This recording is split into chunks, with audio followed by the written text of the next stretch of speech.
Uno, adelante. Vale, buenas tardes a todos.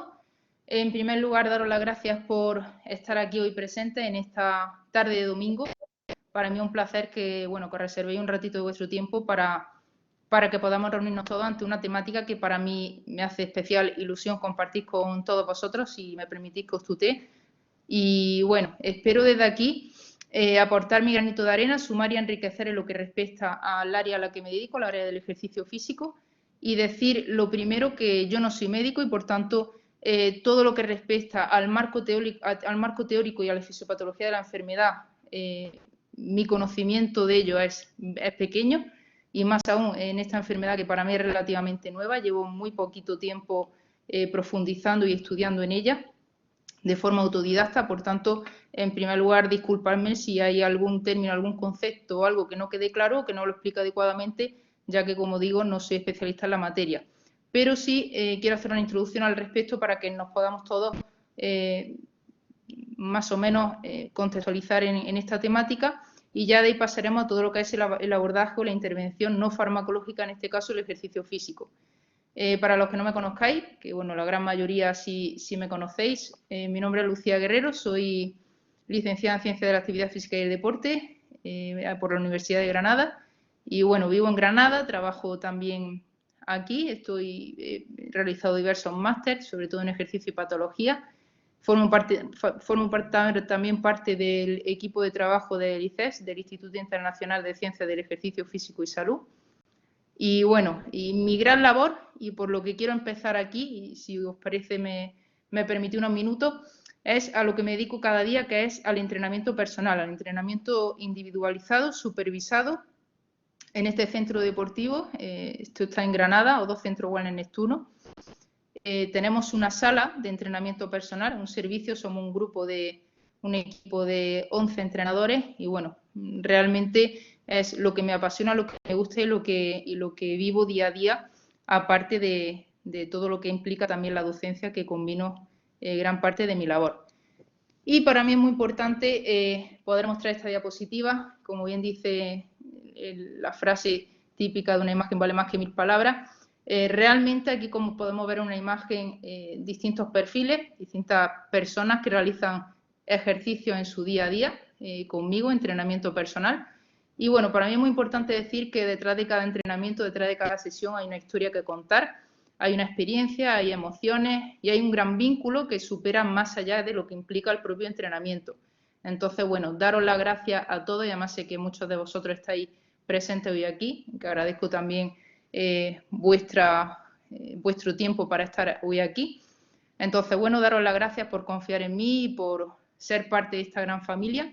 Quiero mostrar en algunos breves vídeos, parte del trabajo que hacemos día a día, con distintos perfiles poblacionales. Hablamos de personas en el ámbito ya no solamente sanas, sino también con patologías y o pluripatologías que están polimedicadas y que acuden a realizar ejercicio físico de manera supervisada, individualizada, porque necesitan ese conocimiento, esa guía, ese acompañamiento para llevarlo a cabo de manera continuada, etcétera. De modo que, bueno, como podéis ver en los vídeos, más o menos podríamos decir que yo estoy con ellos a lo largo de la semana, puedo hacer unos 8 o 10 horas diarias de trabajo con sesiones de entrenamiento personalizado, y bueno, es muy gratificante ver cómo mejoran en su día a día, ya no solamente lo que respecta a la condición física, sino también la sintomatología en caso de que presenten patología, y ya no solamente en el aspecto físico, sino también en el emocional, todo lo que implica la mejora del estado de ánimo, de la autoestima, de la confianza, de la seguridad en sí mismo y todo lo que envuelve también su entorno. Lo veremos a continuación. Para mí es muy importante no solamente la persona que tenemos delante, la persona que entrenamos, sino también el entorno que le rodea, su familia y el ámbito laboral, socio-familiar como tal, porque creo que también empuja y contribuye a esa mejora de la salud y calidad de vida. Y también quería desde aquí hacer un agradecimiento, una mención a grandes profesionales que me acompañan día a día y que sin ellos, pues la verdad no estaría hoy aquí tampoco, porque son las grandes fuentes de las que veo el conocimiento en mi día a día. Y bueno, como podemos ver aquí en una imagen, no están todos. De hecho, en este último año, por desgracia, no he podido viajar, ¿no?, por la situación de la pandemia. Y bueno, he puesto aquí algunas fotos que como estamos en familia podemos decir que han pasado ya un par de años o tres, pero bueno, me conservo más o menos igual, entonces yo creo que no me ha cambiado mucho la cara, así que bueno, que tengan ya 2 o 3 años de antigüedad, pero parecen recientes. Aparte de los que estamos aquí, ya digo, ellos saben quiénes son. Dar las gracias también a otros grandes profesionales que no están presentes en estas imágenes, pero bueno, que desde hace poquito tiempo también forman parte de este camino en el que vamos avanzando. Y bueno, son grandes profesionales, grandes personas y ellos saben quiénes son. Vale, pasamos ya a lo que sería al kit de la cuestión, ¿no? A lo que vamos a tratar, a lo que vamos a abordar. Vamos a hacer una breve introducción de lo que son las neoplasias mieloproliferativas crónicas y luego nos vamos a centrar en una de ellas, en este caso la policitemia vera, y veremos por qué suele ser de las más prevalentes, junto con la trombocitemia esencial. Un breve diagnóstico, no compete al profesional del ejercicio, en mi caso yo no diagnostico, yo simplemente llevo a cabo programas de ejercicio derivados prescritos por el profesional sanitario, pero sí tener ciertas nociones que yo creo que esto viene bien para toda la población en general. Algoritmo para el tratamiento, digamos que el eje central de la sesión, ejercicio físico como tratamiento coadyuvante. Veremos cómo el ejercicio físico, no solamente en esta enfermedad, sino en cualquier patología, forma parte del tratamiento y es fundamental que esté guiado, que esté pautado y que esté, bueno, dirigido por un profesional especializado. Y finalizaremos un poquito con algunas cuestiones relacionadas también con la pandemia en la que estamos actualmente inmersos. Bueno, decir en sí que las neoplasias mieloproliferativas crónicas forman parte de los cánceres hematológicos. Sabemos que los cánceres hematológicos son aquellos en los cuales tienen lugar en las células de la sangre. Los más habituales, por desgracia, suelen ser el linfoma, la leucemia, mieloma, pero también dentro de lo que serían los cánceres hematológicos se encuentran las llamadas neoplasias mieloproliferativas crónicas, que si bien son trastornos heterogéneos en los que se ve involucrada la sangre y la linfa, son trastornos de la médula ósea, digamos que son enfermedades relativamente recientes y, por tanto, no me gusta decir la palabra rara, pero sí es cierto que la literatura científica aún es corta y todavía hay muchos frentes abiertos para poder tener más conocimiento acerca de su abordaje, ya no solamente lo que son las terapias farmacológicas, sino en lo que respecta a nosotros el abordaje en ejercicio físico. Hay muy poca evidencia científica acerca de los beneficios o la utilidad que posee esta herramienta, el ejercicio físico, ya no solamente la mejora de la sintomatología, sino también la mejora del pronóstico y calidad de vida del paciente, pero vamos a arrojar algo de luz para que, bueno, para que todos los que estéis diagnosticados de esta enfermedad, sea policitemia, sea trombocitemia o sea mielofibrosis primaria o cualquiera de las leucemias que aparecen en pantalla, bueno, pues sepáis ciertas nociones acerca de la importancia que tiene modificar el estilo de vida y, en este caso, incorporar el ejercicio físico en nuestro día a día. De manera que, bueno, haciendo una breve descripción rápida, ¿qué son las neoplasias mieloproliferativas crónicas? Hablamos de mielo, es decir, se hace referencia a la médula ósea. Digamos que la médula ósea es el órgano encargado de fabricar las células de la sangre, dicho de forma breve y sencilla. Proliferativo, todo lo que implica proliferativo hace referencia a lo que sería un crecimiento, una multiplicación, un crecimiento rápido. Y neoplasia hablamos de un crecimiento anormal de células, es decir, se produce un crecimiento excesivo de distintos tipos de células sanguíneas. En este caso hablamos de glóbulos rojos, glóbulos blancos y plaquetas. De modo que, como podemos ver en la imagen, en la anatomía del hueso, ya sabemos que la médula ósea se encuentra la médula roja y la médula amarilla. La médula roja es la que se encarga de fabricar las células sanguíneas. En este caso, como hemos comentado, estarían los glóbulos rojos, los glóbulos blancos y las plaquetas.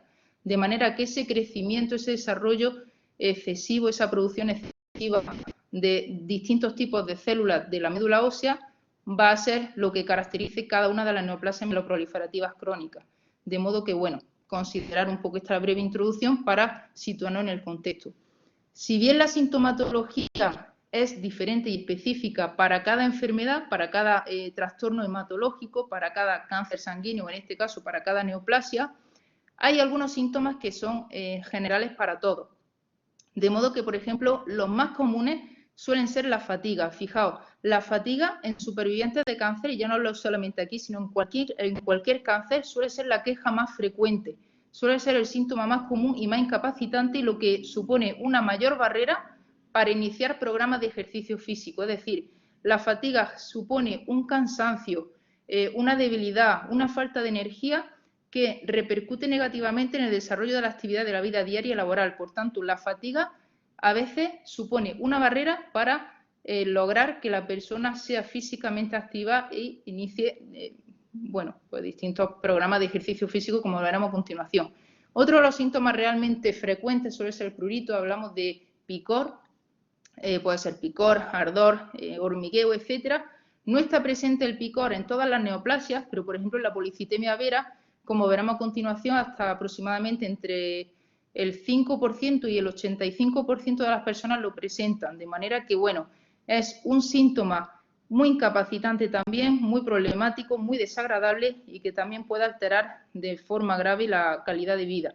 La pérdida del apetito, también podemos encontrar otros síntomas como esplenomegalia, es decir, hablamos de un agrandamiento patológico del bazo, dolor abdominal, doloroso, incluso la pérdida de peso involuntaria, es decir, una pérdida de peso sin motivo aparente también puede ser un síntoma que nos dé pie a ver posibles indicios de una posible neoplasia. En cuanto al tratamiento, como veremos a continuación, fijaos, la enfermedad en las neoplasias mieloproliferativas crónicas ahora mismo no tienen una cura, son crónicas, se está haciendo mucha investigación al respecto y, por tanto, los tratamientos de las neoplasias como tal van enfocados a mejorar la sintomatología, al igual que ocurre en cualquier otra enfermedad que sea manifestada por síntomas, prevenir complicaciones trombóticas o hemorrágicas, es decir, los eventos cardíacos, las enfermedades, accidentes cerebrovasculares o las embolias pulmonares serían resultado de estas complicaciones trombóticas. Por ello es muy importante un diagnóstico precoz de las mismas para prevenir posibles trombosis o posibles complicaciones de este tipo y la mejora del pronóstico. De manera que, bueno, ya centrándonos en la policitemia vera, si queréis después hablamos un poquito de, por ejemplo, de la trombocitemia esencial, que también suele ser otra neoplasia común.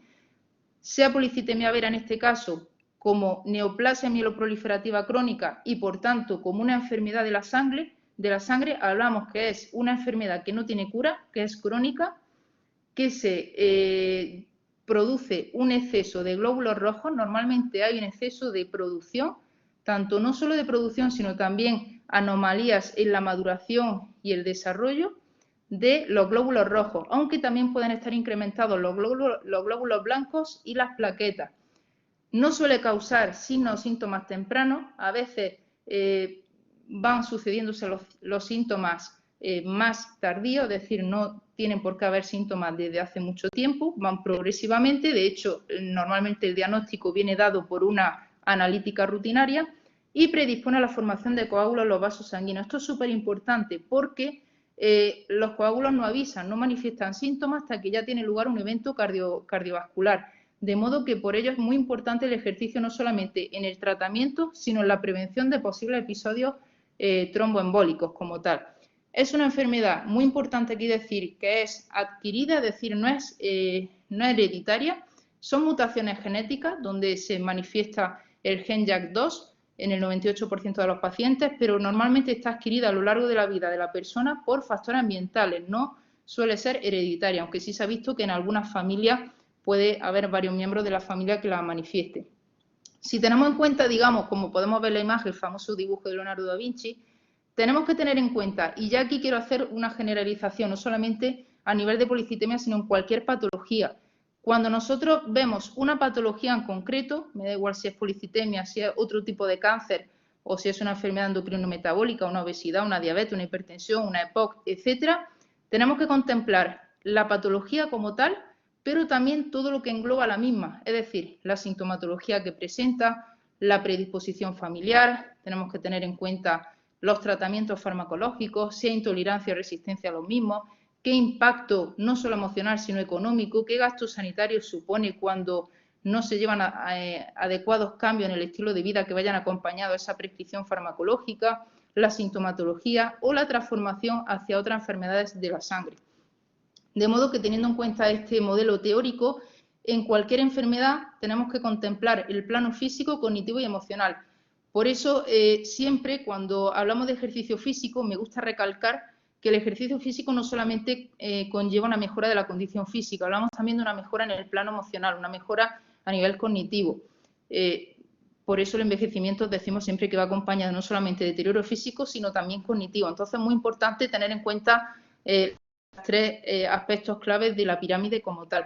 Si hablamos de plano emocional, bueno, cualquier enfermedad, ya sabemos que la ansiedad, la depresión, el estrés están presentes. Cuando hablamos del plano cognitivo, la memoria, dolor, alteraciones del sueño, factores relacionados con lo físico, en este caso hablamos de comorbilidades asociadas, por ejemplo, otras patologías que presente la persona aparte de esta policitemia. También hablamos de daño o disfunción en algún órgano diario, alteraciones en la microbiota, aspectos relacionados con la alimentación, etc.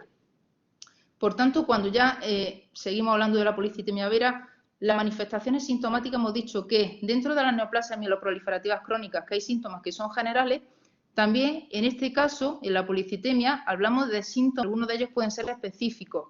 De modo que cuando tengamos personas con fatiga, prurito, dolor de cabeza, sudoración excesiva, hablamos de pérdida de peso sin motivo conocido, mareo, síntomas de esplenomegalia, todos estos síntomas tenemos que ser conscientes de que pueden estar presentes, no en todas las personas que presenten este diagnóstico de policitemia, pero sí habrá personas que tengan más fatiga, habrá personas que tengan picor, habrá quien tenga dolor de cabeza, sudoración excesiva, etcétera. De manera que es muy importante ser conocedores, y ya esto lo hablo desde nuestro ámbito, del sector del ejercicio físico, ser conocedores de los síntomas para poder detectarlos mientras estamos, por ejemplo, en una sesión de entrenamiento. Alteraciones en la calidad de vida, impacto emocional, como hemos comentado, y económico. Y muy importante aquí, vuelvo a recalcar, insisto, el prurito acuagénico, es decir, las personas con policitemia vera, no todas, pero un gran porcentaje de ellas, suele aparecer el picor con el agua, principalmente con el agua caliente, puede también ocurrir con el agua fría, y con los cambios de temperatura, con la sudoración excesiva. Por eso también cuando hacemos ejercicio físico es importante controlar la intensidad de la misma, porque en caso de que no se controle bien la intensidad o no haya una vuelta a la calma que sea progresiva, también se puede manifestar ese síntoma que la verdad es que puede afectar mucho y muy mal a la calidad de vida. Cuando hablamos del diagnóstico, y como hemos comentado, aquí no es competencia de los entrenadores, de los profesionales del ejercicio, pero creo que también es responsabilidad nuestra, es importante que siempre le pidamos a las personas con las que vamos a entrenar, e incluso la población general, importante que lo sepa, que tengan un conocimiento breve de su analítica sanguínea. Entonces, cuando hablamos de policitemia vera, hace referencia, como hemos dicho, ese aumento, ese desarrollo, esa producción excesiva de glóbulos rojos. Entonces, tenemos que tener en cuenta los criterios que son el hematocrito y la hemoglobina. Ya sabemos que la hemoglobina como tal es esa proteína que transporta oxígeno que va unida a los glóbulos rojos, y por tanto la hemoglobina que esté alta, aquí aparecen los valores. También hablamos de un hematocrito que sea elevado, más de 48% en mujeres, más de 52% en hombres. Como veremos a continuación en el caso que vamos a presentar, se situaba aquí el hematocrito en torno al 52-54%. La presencia del gen JAK2, y luego también puede haber otros criterios a considerar. En definitiva, no es algo que nos compete a nosotros, pero sí tener ciertas nociones de su diagnóstico. Las complicaciones de la policitemia como tal, ya hemos comentado, cualquier neoplasia mieloproliferativa crónica que da pie a que la médula ósea, ese órgano encargado de fabricar células sanguíneas, esté trabajando continuamente y produzca un exceso de distintos tipos de células sanguíneas, va a dar pie a que aumente el riesgo de trombosis. Trombosis en el sentido de que aumenta el riesgo de que aparezcan eventos trombóticos debido a ese exceso, esa viscosidad de la sangre. Por tanto, contemplar esta complicación frecuente, que será importante tenerla en cuenta a la hora de hacer ejercicio físico, y no olvidar los síntomas microvasculares. Síntomas microvasculares hace referencia a dolores de cabeza, mareo, alteraciones visuales, parestesia distal, acroacinosis, etc. De modo que el tratamiento de la policitemia vera tendrá en consideración lo que es una disminución del hematocrito, es decir, se pretende alcanzar unos niveles de hematocrito por debajo del 45%, y con esto da pie a que haya una reducción del riesgo de muerte cardiovascular, de episodios trombóticos o de transformación de la policitemia hacia otras enfermedades que pueden ser la mielofibrosis o la leucemia amiloide aguda. Cuando hablamos del algoritmo para el tratamiento, para mí esto fue vital e importante estudiarlo, sobre todo cuando tengamos delante una persona con esta enfermedad. Hay que considerar la estratificación del riesgo, es decir, aquí se va a ver bien claro que si tenemos un adecuado estilo de vida y la persona tiene un nivel de condición física, bueno, aceptable y sobre todo que tiene una experiencia, un bagaje en cuanto a ejercicio físico, esto será un seguro, digamos, de vida, o más que un seguro, nos puede ayudar a reducir el riesgo de episodios trombóticos.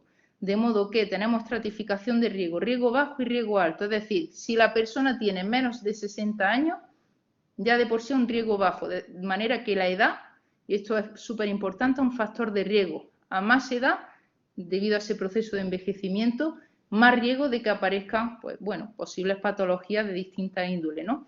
Entonces, si la persona tiene menos de 60 años y no hay un historial de trombosis, normalmente el tratamiento va enfocado a dosis baja de aspirina y flebotomía. Las flebotomías son las sangrías, es decir, las extracciones de sangre cada cierto tiempo. Si el paciente, la persona tiene más de 60 años o igual a 60 años y tiene antecedentes de trombosis, ha tenido ya algún evento trombótico, alguna trombosis venosa profunda, superficial, etcétera, se opta por tratamientos de primera línea, como son en este caso hidroxiurea o interferón, y ya de segunda línea, etcétera. Y no voy a entrar porque, como digo, no he leído acerca del tratamiento farmacológico, pero bueno, simplemente que tengáis una noción del mismo. Entrando ya a lo que se refiere como tal, junto al tratamiento que hemos dicho de la policitemia vera, es muy importante, y esto nos viene bien a todos, no solamente tener en cuenta, en este caso, la enfermedad que estamos hablando, la policitemia vera, sino en general. Los factores de riesgo metabólicos, es decir, obesidad, hipertensión, diabetes y sedentarismo, son factores de riesgo cardiovascular que aumentan el riesgo de padecer otro tipo de enfermedades o algún evento cardíaco, algún accidente cerebrovascular, etcétera. De manera que son patologías que van acompañadas, suelen ir acompañadas, si el estilo de vida no es el adecuado, a la patología base, en este caso la policitemia vera. De modo que es muy importante, tenga la persona policitemia vera o no la tenga, que controlemos los factores de riesgo cardiovascular. Y aquí, como podemos ver en la imagen central, ejercicio. El ejercicio va a contribuir de forma favorable a mejorar todos los factores de riesgo cardiovascular. Hemos de considerar los efectos secundarios del tratamiento farmacológico, es decir, cuando la persona está haciendo mucha sangría, en la cual se extrae mucha sangre para reducir ese hematocrito y esa viscosidad sanguínea, puede haber deficiencia de hierro, lo cual eso también puede favorecer que haya más fatiga. De manera que tener en cuenta, y en el historial del paciente, si la persona está llevando a cabo extracciones de sangre periódicas, si la persona aumenta la fatiga con el tiempo, mediante escalas de fatiga podemos cuantificarlo muy bien en nuestras sesiones de ejercicio, y también considerar, bueno, la intolerancia a otros fármacos. De modo que, bueno, ser conscientes de que los tratamientos farmacológicos tienen su función, tienen su objetivo. Gracias a ellos mejoramos la sintomatología, por supuesto, y el pronóstico de la enfermedad, pero tenemos que contemplar también que en muchas ocasiones, bueno, pueden tener ciertos efectos secundarios en los cuales tenemos que ser conscientes de ello. Entrando ya en la materia de ejercicio físico, ¿qué se pretende? ¿Qué objetivos pretendemos en personas que presentan neoplasias mieloproliferativas crónicas? Es decir, tengan policitemia vera, tengan trombocitemia esencial o tengan mielofibrosis. Lo primero, disminuir el riesgo de complicaciones vasculares. Hemos dicho el riesgo de trombosis. También puede ocurrir que la persona, bueno, por eso lo hemos comentado al principio de la charla, puede ocurrir que la persona no esté diagnosticada de policitemia vera, pero también tenga lugar algún evento trombótico por otros factores, por ejemplo, que son una persona fumadora. Ya sabemos que el tabaco genera un estrechamiento de los vasos sanguíneos, lo cual aumenta también la resistencia al flujo de sangre y, por tanto, eso también contribuye a mayor riesgo cardiovascular. Reducir la carga de síntomas, controlar la progresión de la enfermedad y mejorar la salud y calidad de vida. Cuando yo me encontré con esta enfermedad, con la policitemia, me hice las siguientes preguntas. ¿El ejercicio físico se recomienda, se pauta en los cánceres hematológicos?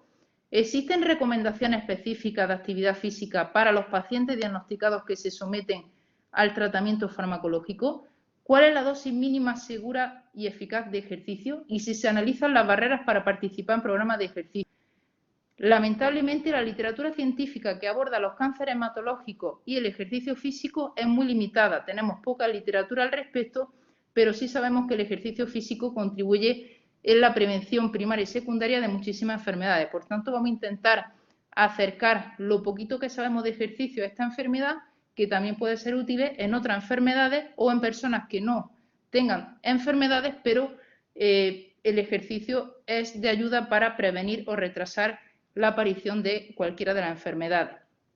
Como aparece en la imagen y bien sabemos, la actividad física durante el tratamiento y posterior al mismo de una variedad de cánceres ha mostrado ser exitosa para mejorar la aptitud cardiovascular, la aptitud muscular y una variedad de resultados psicosociales, calidad de vida y bienestar. Es decir, estamos hablando que en supervivientes de cáncer, hablemos de cáncer hematológico o cualquier otra patología, sea cardiovascular, sea respiratoria, sea endocrino-metabólica, el ejercicio físico, la actividad física es la piedra angular o forma parte del tratamiento no farmacológico como intervención de primera línea en la mejora de la sintomatología asociada, de manera que es fundamental.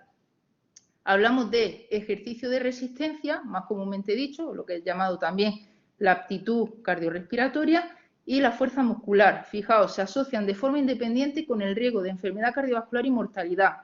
Como vemos en la imagen, entre las causas de mortalidad prematura se sitúa, fijaos, en un 37% la enfermedad cardiovascular. Y aquí hablamos de posibles complicaciones vasculares, como es lo que implican estos trastornos hematológicos. El cáncer está en segundo lugar, la diabetes en tercer lugar, pero es que además, dentro de los factores de riesgo para desarrollar o para que aparezca algún evento fatal, por así decirlo, algún evento cardiovascular o alguna enfermedad, hemos de considerar el consumo de tabaco, consumo de alcohol, inactividad física y una dieta poco saludable. Es decir, la inactividad física es la cuarta causa de riesgo de enfermedad y de riesgo de mortalidad. El sedentarismo como tal es una de las principales causas de mortalidad y, por tanto, hemos de contemplarlo y ser conscientes de los beneficios y del valor que reporta realizar actividad física y reducir el comportamiento sedentario. De modo que, en lo que respecta a la literatura de los cánceres hematológicos, normalmente lo que más recomiendan los médicos suele ser el ejercicio aeróbico, entre comillas, o diríamos mejor dicho, entrenamiento cardiorrespiratorio, entrenamiento de resistencia. Principalmente hablamos de modalidades cíclicas, rítmicas, que impliquen grandes grupos musculares, como pueden ser caminar, realizar bicicleta, ciclismo, puede ser bailar, natación, etc. Sabemos que reduce el riesgo de enfermedad cardiovascular y mortalidad y generalmente suele ser el principal foco de intervención en el estilo de vida. Como veremos a continuación, una propuesta de caso, que es un caso real, es un caso cercano y un caso que me motivó a que yo profundizara en esta patología. Recuerdo perfectamente cómo, en este caso, el hematólogo le dijo al paciente que realizase ejercicio aeróbico, pero en ningún momento le dijo que llevase a cabo otra modalidad de ejercicio. Está muy bien dicho y es fantástico y maravilloso que cada vez más los médicos recomienden ejercicio físico, pero es muy importante, yo creo que también que nos comuniquemos adecuadamente con otros profesionales para que podamos desarrollar las mejores pautas de cara a la mejora de la calidad de vida del paciente.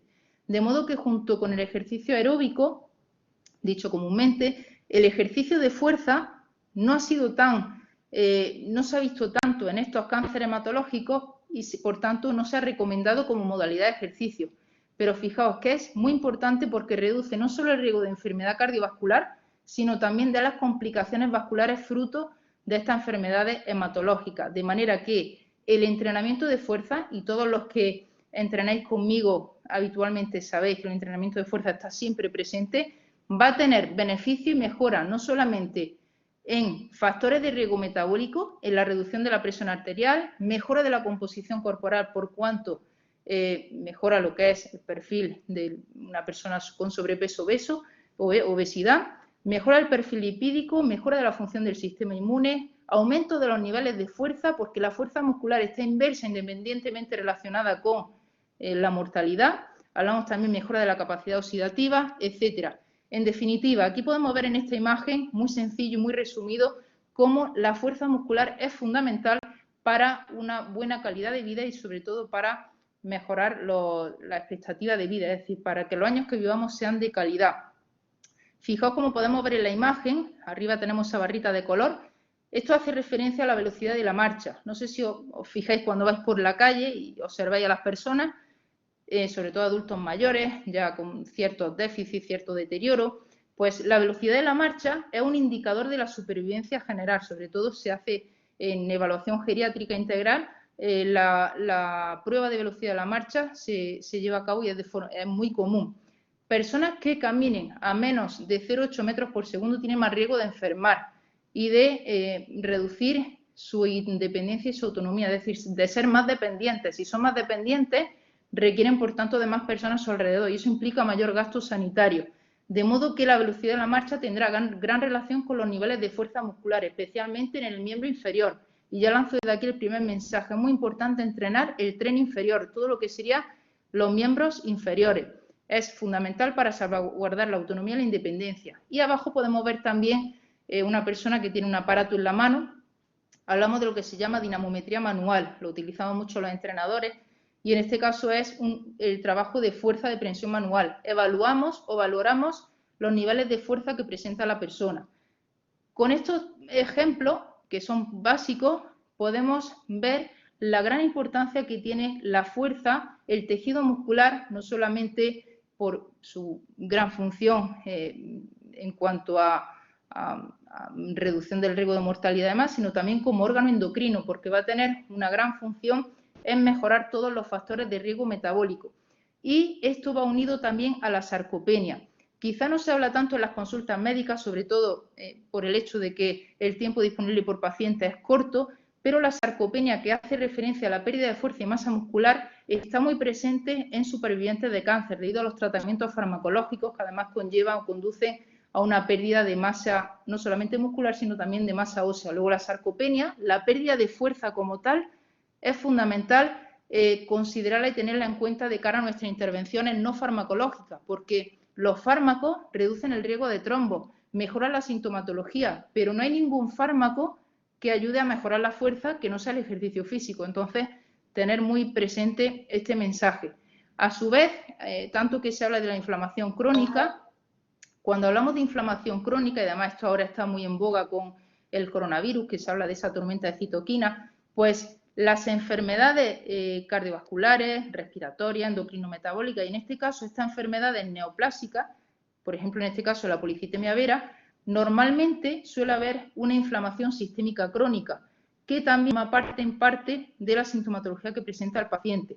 Esto conduce a un peor pronóstico, de manera que hacemos aquí la pregunta, ¿el ejercicio físico genera un efecto antiinflamatorio a largo plazo, debido a que interviene sobre varias citoquinas que son proteínas antiinflamatorias, que esto da lugar a que mejore el perfil inflamatorio global y, por tanto, mejore también el pronóstico de la enfermedad? De manera que el ejercicio es una herramienta, una intervención primordial, fundamental, que tiene beneficios no solo en lo que vemos, mejora de la fuerza, mejora del patrón de la marcha, etcétera, sino también mejora sobre distintos subsistemas fisiológicos a nivel cardiovascular, respiratorio, hormonal, etcétera. Y en este caso hablamos del efecto antiinflamatorio que posee debido a los cambios que se llevan a cabo en el tejido muscular. El tejido muscular es importantísimo. Pero es que a su vez también sabemos que el ejercicio físico, y cuando hablo de ejercicio no solamente hablo de ejercicio de resistencia, sino de fuerza, también va todo unido, no son dos entes separados, tiene grandes funciones antitrombóticas, es decir, mejora, digamos, lo que sería la reducción de la viscosidad de la sangre y mejora, digamos, el volumen plasmático. Cuando hacemos ejercicio se lleva a cabo una reducción de la viscosidad de la sangre debido a que aumenta el volumen del plasma y por tanto disminuye la resistencia al flujo, lo cual esto también da lugar a reducción del riesgo de trombos. Por tanto, si unimos esta intervención no farmacológica junto a los fármacos, va a dar lugar a un mejor pronóstico de la enfermedad y a un mayor, digamos, reducción del riesgo de complicaciones vasculares. De modo que en estas dos imágenes quería un poquito resumir los beneficios que posee el ejercicio físico, pero atención, regular. Es decir, hablamos de un ejercicio que sea pautado, sistematizado, individualizado y que sea continuo en el tiempo, es decir, que genere esa continuidad a largo plazo. Pero a su vez sabemos que el ejercicio tiene funciones antitrombóticas pero también nos preguntamos si puede tener funciones protrombóticas, efectos protrombóticos. Pues sí, sí.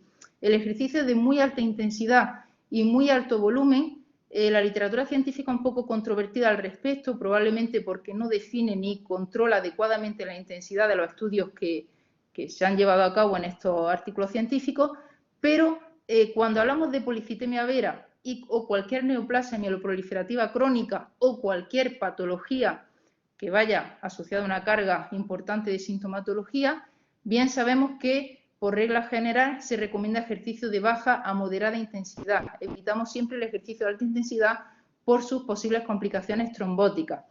Pero lo más importante ante todo ello es que sea siempre prescrito por el profesional sanitario, por el médico, es decir, que el médico lleve a cabo las principales pautas que tiene que poner en práctica el paciente y que establezca una adecuada comunicación con nosotros, con los profesionales del ejercicio físico, para tener en cuenta las consideraciones que nos marcan los médicos, de manera que también así estaremos más respaldados y esta comunicación continua y bidireccional tendrá mayores beneficios en este caso para el paciente. Si nos guiamos por lo que serían las recomendaciones básicas, no sé si conocéis todos la Organización Mundial de la Salud, dictó hace poquito las nuevas recomendaciones de 2020, son muy recientes, para obtener mejoras de salud a través de la actividad física. Bien sabemos que las recomendaciones nos dicen que aproximadamente en personas adultas entre 18 y 64 años se recomienda realizar de 150 a 300 minutos a la semana de ejercicio, de actividad física de intensidad baja moderada o 75 minutos de actividad física de intensidad vigorosa. Pero es que a su vez también sabemos, es tan bueno el ejercicio, es tan bueno el moverse, que si no llegamos a estas recomendaciones mínimas de 75 o 150 y realizamos menos actividad física, también reporta beneficios para la salud. Por tanto, bloques cortos de actividad física repartidos a lo largo del día pueden ser muy beneficiosos porque ello da lugar a reducir los comportamientos sedentarios. ¿Qué es un comportamiento sedentario?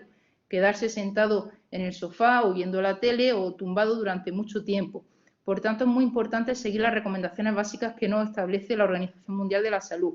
Unido a esta actividad física, también es importante incorporar 2 días a la semana mínimo actividades de fortalecimiento muscular que involucren grandes grupos musculares y que semejen acciones de la vida diaria. En este caso hablamos de empuje y tracciones de miembros superiores y miembros inferiores. Además, en los adultos mayores también se hace hincapié en actividades, en tareas que impliquen la mejora del equilibrio para la prevención de caídas y de fracturas. Ya sabemos que en esta pandemia en la que nos encontramos ahora, el adulto mayor suele ser una población muy vulnerable por el hecho de que está mucho tiempo en casa y ese aislamiento conlleva un deterioro no solamente físico, sino también cognitivo y hace que esté más predispuesto a sufrir caídas y, por tanto, fracturas. Sabemos también que la osteoporosis como tal no manifiesta síntomas hasta que aparece la primera fractura por fragilidad o fractura por una caída, etcétera. De manera que seguir las recomendaciones de la OMS. Pero lo más importante aquí es que el ejercicio físico, al igual que el medicamento, tiene que ser específico, tiene que ser individualizado y que tiene que ser adaptado a las características y necesidades del paciente. Para ello es muy importante que siempre esté prescrito por el médico, que es quien mejor conoce la patología, conoce el historial y, por tanto, permite que nos dé el apto para iniciar un programa de ejercicio y derive al profesional del ejercicio físico. Aquí muestro un ejemplo de caso, un ejemplo real, reciente. Es un familiar cercano, no por protección de datos y demás y por privacidad no voy a dar más información, pero un caso muy reciente de un familiar cercano y para que veáis un poco cómo se han desarrollado los acontecimientos. Podría ser esta enfermedad u otra. Fijaos, enfermedad actual, derivada de su médico de atención primaria por poliglobulia. Sabemos que la poliglobulia es un exceso de producción de glóbulos rojos. Podría ser también un exceso de producción de plaquetas o de leucocitos. En este caso, hay una anomalía en la producción de glóbulos rojos. Desde Navidad comienza con picor, que empeora después del baño y que se ha intensificado en el último mes. Lesiones cutáneas petequiales determinadas, no otra sintomatología. Desde 2016 presenta la analítica aumento de las plaquetas y hematocrito. La última analítica ha empeorado las cifras. Es decir, nos encontramos con una analítica de una persona que lleva desde 2016 con alteraciones en la serie blanca, serie roja, no ha pasado aún al especialista, pero comienza a manifestar síntomas. Y esa sintomatología, en este caso el prurito, hace que le lleve a ir de forma más continua al médico de atención primaria y que pueda ser derivado por fin al especialista. En cuanto a las pruebas complementarias, fijaos, hemoglobina 16,6, hematocrito 52,6. Hemos dicho que el objetivo en los tratamientos de la policitemia es alcanzar un valor del hematocrito por debajo del 45%. Es decir, esta persona tenía un riesgo muy elevado de presentar complicaciones vasculares, de presentar trombosis y, por tanto, de que hubiera un evento cardíaco. Un evento cardíaco, un accidente cerebrovascular, etcétera. No ha tenido antecedentes de trombosis, a pesar de llevar de 2016 con esa analítica, con esas alteraciones, y esto ya es una opinión personal, creo que puede ser porque su estilo de vida ha sido saludable. Pero fijaos que estamos en una población sedentaria, enferma y pluripatológica. Imagina a otra persona que con estas cifras no siga un estilo de vida saludable, que fume, que beba alcohol, que sea sedentario, que sufra de altos niveles de estrés. Podría perfectamente haber sufrido un evento cardiovascular y no haber sabido de la presencia de esta enfermedad hasta que no hubiese ocurrido ese evento. En cuanto a las pruebas complementarias, bueno, esto fue el 4 de septiembre. El 23 de noviembre se hizo una prueba que fue un poquito más completa, una analítica con cultivo. Y fijaos, de septiembre a noviembre el hematocrito sigue subiendo, la hemoglobina también. Y aquí fue donde ya se diagnosticó, ya por el hematólogo, por el especialista, el gen JAK2 que estaba presente y, por tanto, ese diagnóstico de policitemia vera.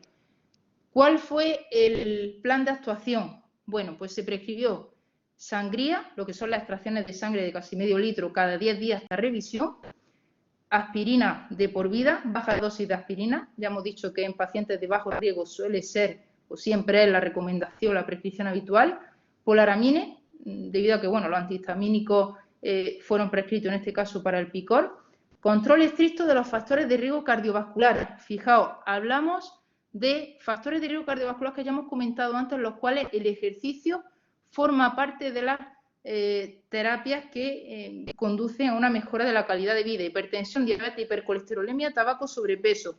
Me sorprendió que no apareciese lo que vamos a poner a continuación, la inactividad física. Hemos comentado ya que la inactividad física es también un factor de riesgo cardiovascular. Luego, de aquí es muy importante que los médicos, muchos de ellos lo hacen, pero que todos tenemos que ir remando siempre en la misma dirección y, por tanto, es muy importante que los médicos siempre en su plan de actuación pongan que dentro de los controles de factores de riesgo cardiovascular se encuentra la inactividad física, el sedentarismo. De modo que, bueno, volvió a revisión en diciembre, 21 de diciembre, fijaos ya, con ese plan de actuación, ya hablamos de hemoglobina, bajó a 14,6 y hematocrito al 47%, se redujo bastante. De modo que el plan de actuación en esa fecha, 21 de diciembre, fue suspensión de la sangría, no hubo más sangría, por ahora hasta el momento, porque de nuevo tenemos cita en febrero.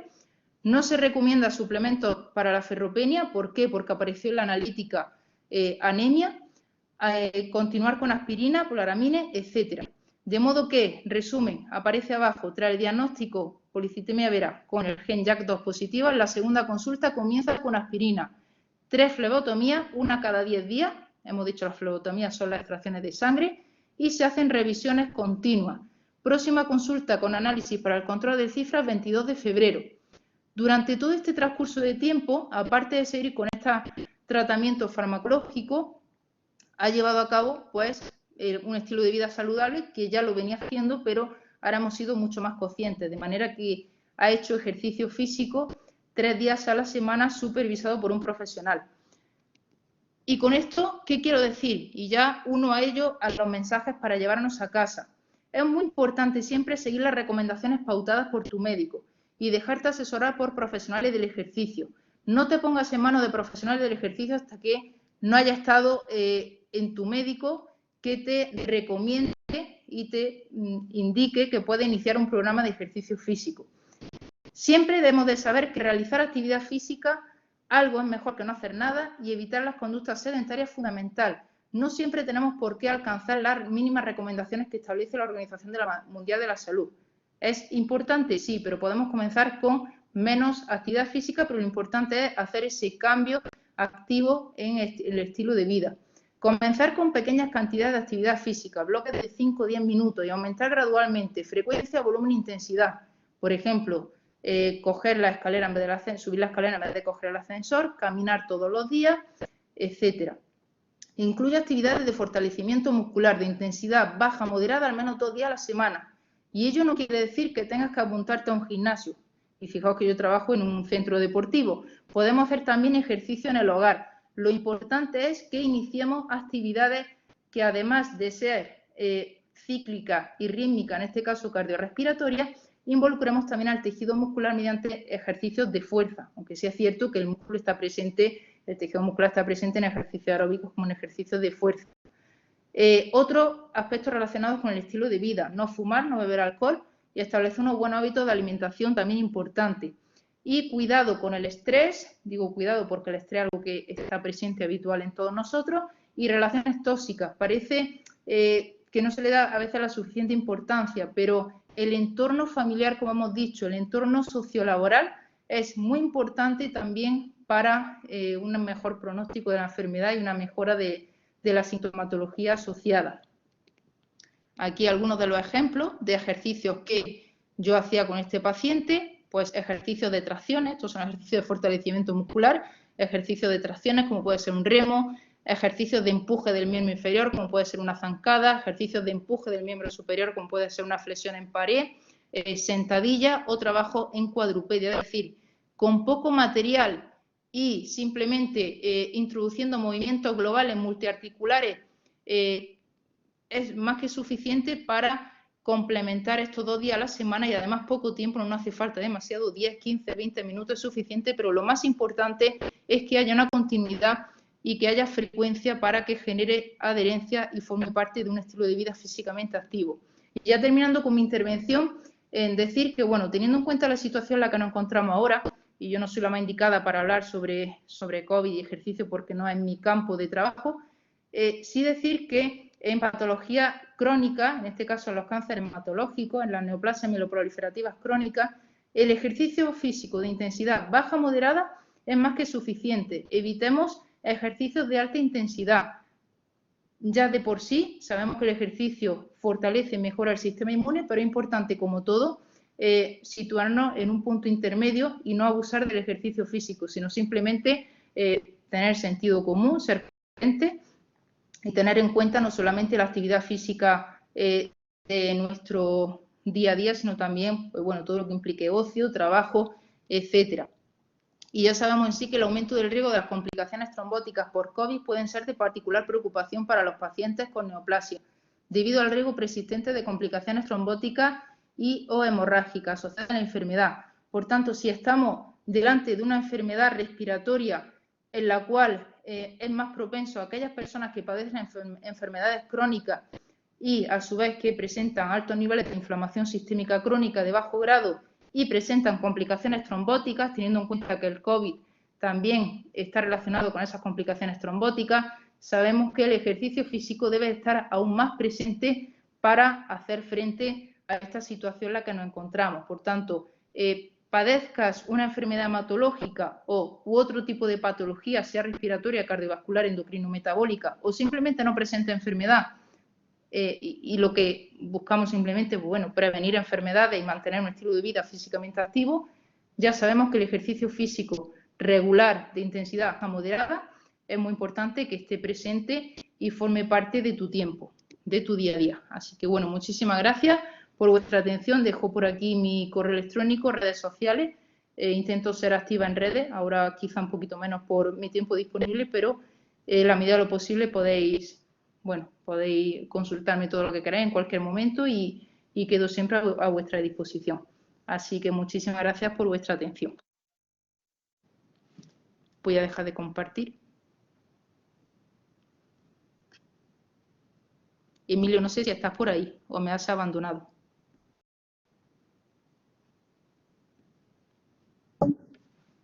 Bueno, gracias a todos. Gracias, Paulina. Gracias, Claudia. Gracias a todos los presentes. No sé si tenéis alguna consulta, alguna pregunta en el chat o algo que queráis que abordemos. Y si no, pues simplemente daros las gracias de nuevo por este ratito de vuestro tiempo, que espero que os haya sumado, enriquecido y aportado en lo que respecta a estas enfermedades que, si bien son más, no raras entre comillas, pero que no suelen ser habituales que se hable demasiado de ellas. Gracias a todos vosotros. Si no tenemos preguntas...